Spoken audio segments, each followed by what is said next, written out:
क्या आपने कभी यह सोचा है कि मर्डर केस में मेघालय के डेप्यूटी सीएम को क्यों प्रेस कॉन्फ्रेंस करनी पड़ गई? क्यों मेघालय राज्य में नंबर 2 की पोजीशन रखने वाले डेप्यूटी सीएम इस केस के बारे में बताने के लिए सामने आए? कोई भी आ सकता था, कोई आला अधिकारी भी आ सकता था मेघालय पुलिस का, लेकिन डेप्यूटी सीएम आए। यह press conference deputy CM Prestone Tynsong ने की। उन सारे कयासों पर प्रतिबंध लगा दिया जिसमें यह कहा जा रहा था कि मेघालय की सुरक्षा व्यवस्था ठीक नहीं है। सोनम के पिता लगातार मेघालय पुलिस और शिलोंग पुलिस पर आरोप लगा रहे थे। उन्होंने यहां तक कह दिया कि शिलोंग के पुलिस इस हत्या में मिली हुई है। टूरिस्ट स्पॉट होने की वजह से यह आरोप कलंक जैसा था। Involving the disappearance of a honeymooning couple from Indore, Madhya Pradesh, who went missing in the East Kashil district in the month of May 2025. Following sustained investigative efforts and multi-state coordination, 4 individuals have been apprehended in connection with this case. 2 from Indore, Madhya Pradesh, and 1 from Latipur, Uttar Pradesh. These arrests mark a decisive development in unraveling the circumstances surrounding the tragic death of Sri Raja Raghuvanshi and the subsequent disappearance of his wife, Srimati Sonam Raghuvanshi.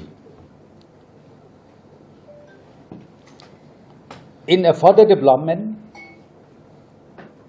Srimati Sonam Raghuvanshi has voluntarily surrendered at the Nanganj police station in Ghazipur district UP and is currently in the safe custody of the UP police. उससे क्या होता कि पर्यटन प्रभावित हो जाता, लोग घूमने वहां पर जाते हैं, वो नहीं जाते। लेकिन जब खुलासा हुआ है तो सारी कहानी जैसे समझिए पलट गई है। पता चला है कि सोनम हत्यारन है, इसी ने हत्या की पूरी साजिश रची थी। उसके बाद पूर्वोत्तर से नेताओं की अब प्रतिक्रिया सामने आने लगी है।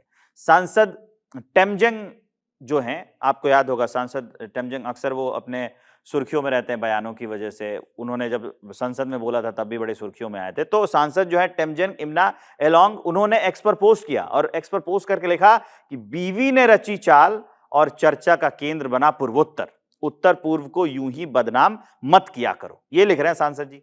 और इतना ही नहीं, अब मेघालय के एक मंत्री हैं अलेक्जेंडर लालू हेक, उन्होंने ये कहा है कि सच्चाई सामने आ गई है, आरोप लगाना शर्मनाक है, हमें उनके खिलाफ मानहानि का मुकदमा दायर करना चाहिए जो मेघालय की छवि खराब कर रहे हैं। अपराधी कहीं भी हो सकते हैं और अपराध भी कहीं भी हो सकता है, कहीं भी किया जा सकता है अपराध। अक्सर हमने खबरों में यह देखा है कि अपराधी हर बार नए तरीके ढूंढता है घटना को अंजाम देने के लिए और वो पहुंचाता भी है घटना को अंजाम तक। ऐसे में जब सच सामने ना आ जाए, जब तक सच सामने ना आए, किसी के भी बारे में ऐसी टिप्पणियां करने से हमें आपको बचना चाहिए, क्योंकि हमें नहीं पता कि हमारी छोटी सी टिप्पणी सामने वाले पर कितना बड़ा असर डाल सकती है। मैं विवेक श्रीवास्तव हूं, आप देख रहे हैं रिपब्लिक का डिजिटल प्लेटफॉर्म। इस खबर के बारे में आप क्या सोचते हैं, हमें कमेंट करके बताइए और सब्सक्राइब करिए।